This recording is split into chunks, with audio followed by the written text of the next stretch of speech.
As a mortgage advisor, the number one question I get is, how much house can I afford? Well, wait no longer. Today, we'll be breaking down how much house you can afford based off of your salary in today's market. I'm Hannah Escher. I'm a mortgage advisor and rookie investor with 2 properties, and I can't wait to talk with you about this topic today. Obviously, we're all hoping that rates go down, and hopefully soon. However, it's really valuable to be able to see what you can afford in today's market with today's rates.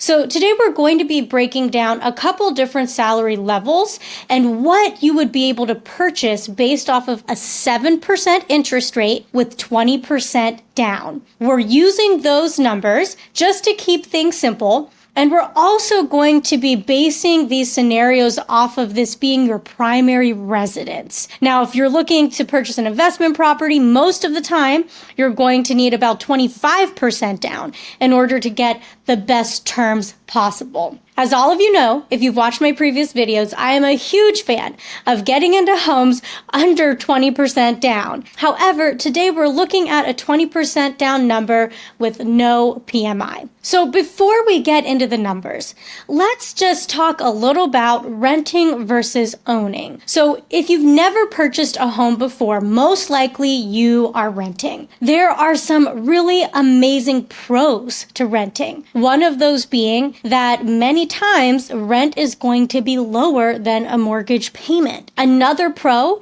is that you don't have to worry about paying property taxes, insurance, and all these other expenses that come with owning a home. You just have that one payment, with your other payments being utilities and other items that you have a little bit more control over as a renter. And again, one of the biggest perks of renting is that you don't have maintenance costs, right? If something breaks or if there's a leak, you call the landlord or the property manager and they take care of that for you. So there are real pros with renting when it comes to not having to have that responsibility of upkeeping that investment and that asset, which is the property and the real estate. When we are looking at owning a home, there are also some amazing pros.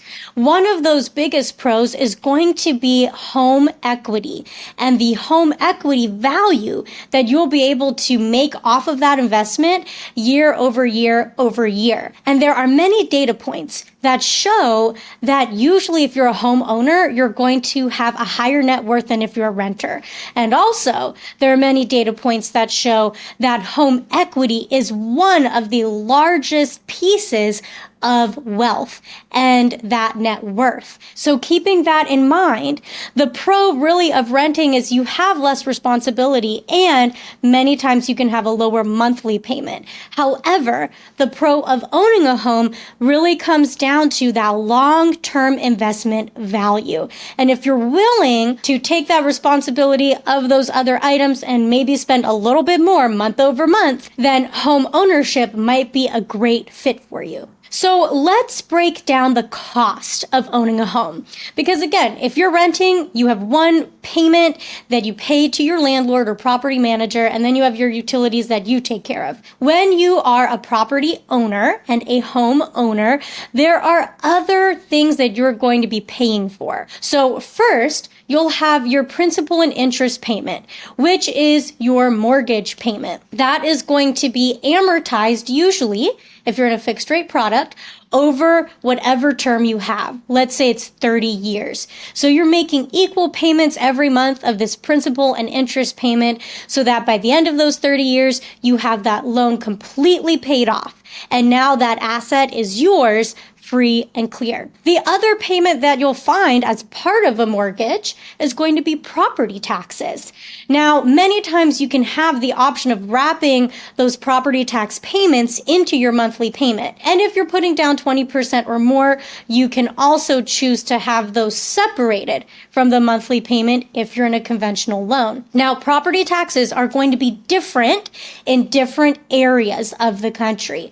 So if you're in one state, of the US versus another state, property taxes could be higher or lower. So just keep that in mind. For instance, you might want to budget up to 2% of the purchase price for property tax costs throughout the year. In my area, we have to use an estimate based off of 1.25% of the purchase price towards property taxes.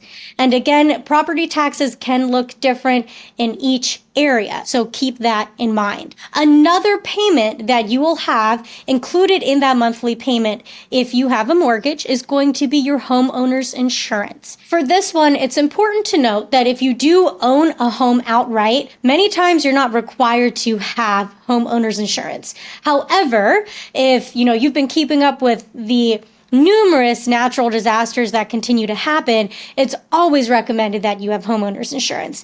And if you have a loan on your property, you are required to have homeowner's insurance. Now, the cost of homeowner's insurance has been increasing.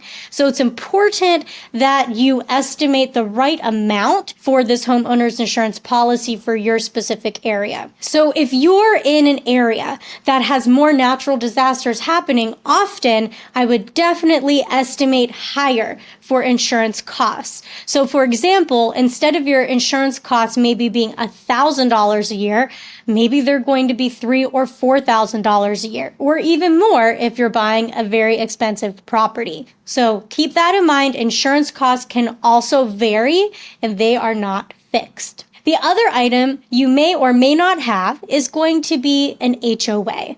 This isn't always going to be attached to a property, especially if it's a single family home. However, if you're going into a planned unit development or getting a condo or a townhouse or purchasing an apartment, sometimes you're going to have an HOA attached to that. And it's very important that that cost also be part of that monthly payment estimate. And as a mortgage advisor, we will be required to include that HOA cost into that monthly payment estimate. Besides these other monthly or annual costs that you're going to have, you are also going to have repair costs. And one of the simple ways to think about how much you might want to save for repairs is going to be called the 1% rule. And there are many different theories of how to estimate how much you need for repairs, but this one's really simple. And what it is you take the purchase price of your property, you take 1% of that purchase price, and that is going to be your estimated annual repair cost for that property. So for example, if you purchased a $500,000 property, 1% of that would be $5,000. So $5,000 a year is going to be your estimated repair cost for that property. And in my opinion, I feel like it's really important to be saving monthly for that annual repair cost. So if you break that down per month and are saving that on a monthly basis, it helps you to have that money available if and when those repair costs come up. And just a really quick tip here. I know, in the past, people have really leaned on insurance policies, home insurance, that type of thing to fix a lot of big ticket items. However, the insurance world is changing. And because of the amount of natural disasters that have been very, very costly for these insurance companies, it's really important to only be using that homeowner's insurance policy when you absolutely need it. The reason being is that there can be unintended consequences to using that policy too much. I know where I'm located in California, home insurance is getting more and more expensive, and there are some insurance companies that will not take you as a customer if you have used a home insurance policy recently.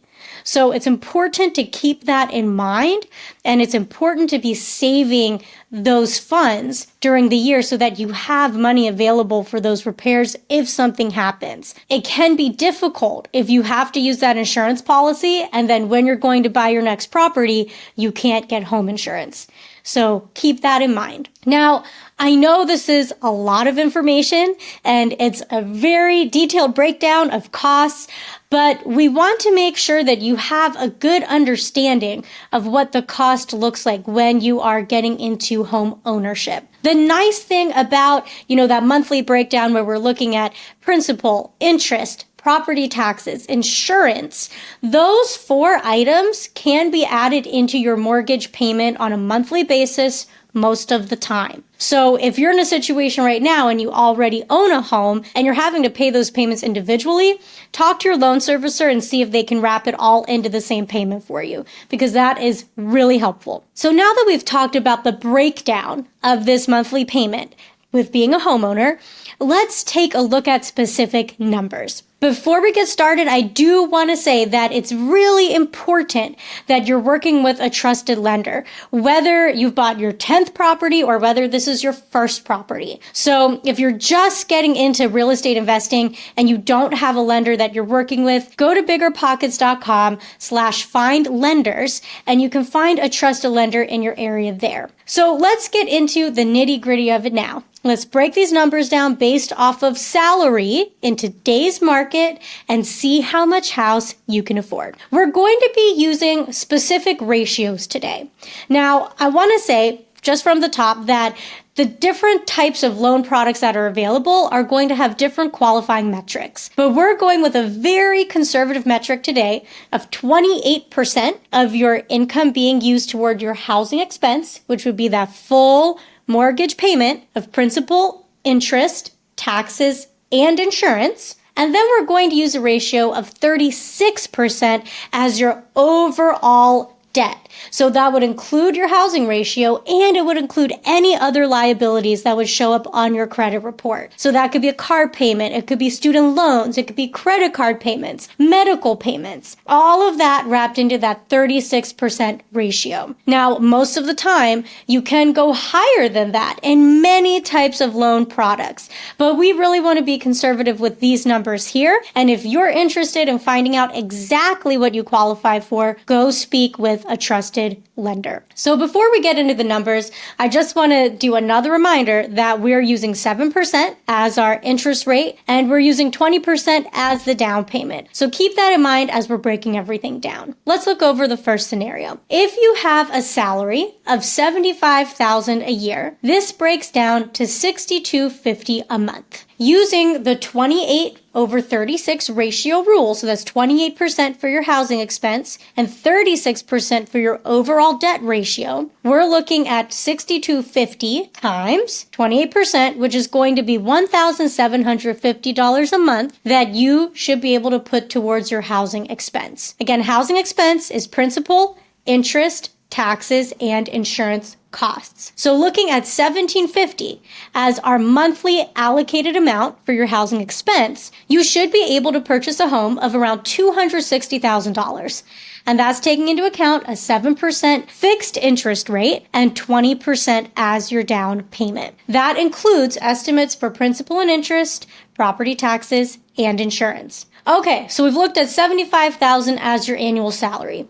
Now let's look at $100,000 as your annual salary. So if you make $100,000 a year, this comes out to about $83.33 a month. And we're basing all these numbers off of that monthly income broken down further. So we're taking that 28/36 rule again, looking at 28% as your housing expense, 36% as your overall debt ratio expense. Your maximum monthly payment should be around $23.33 a month. What does that translate into as a purchase price? That should translate into $350,000 as a purchase price if we're using a 7% interest rate and 20% down. Now, for our third and final calculation for today, let's look at a salary of $150,000. Now, remember, you don't have to make this salary on your own. You can have 2 people on the loan, 3 people on the loan, so just keep that in mind. This is $150,000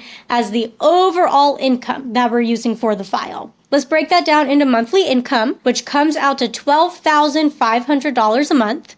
And then if we take that 28/36 ratio, we see that the maximum monthly payment you should be qualified for would be $3,500. So what does that look like as a purchase price? Well, $3,500 looks like $530,000 as a purchase price when we're using a 7% interest rate and 20% down. Now, again, each type of loan product is going to have different qualifying metrics and is going to have different debt to income ratio requirements. So make sure you speak to your trusted mortgage advisor or your lender if you want to find out exactly what you qualify for. And again, you can go to biggerpockets.com/findlenders if you need to find a mortgage advisor in your area. It's really important to keep that in mind as you're watching this video and thinking about your own numbers, is that these are just estimates, right? You're not going to know exactly what you qualify for until everything in your file has been looked at. But hopefully, these numbers are going to give you a good idea of what might be possible. I hope this breakdown has inspired you to go see what is possible for your situation. Hopefully that salary breakdown and looking at what goes into a mortgage payment and looking at those in today's terms, where we're looking at a 7% rate, 20% down. Hopefully that was all helpful for you, and that is going to help motivate you to see what's possible for your specific situation. That's it for today. I'm Hannah Escher. You can search my name on BiggerPockets. If you found this video helpful, like and subscribe to the BiggerPockets Rookie channel for more videos just like this.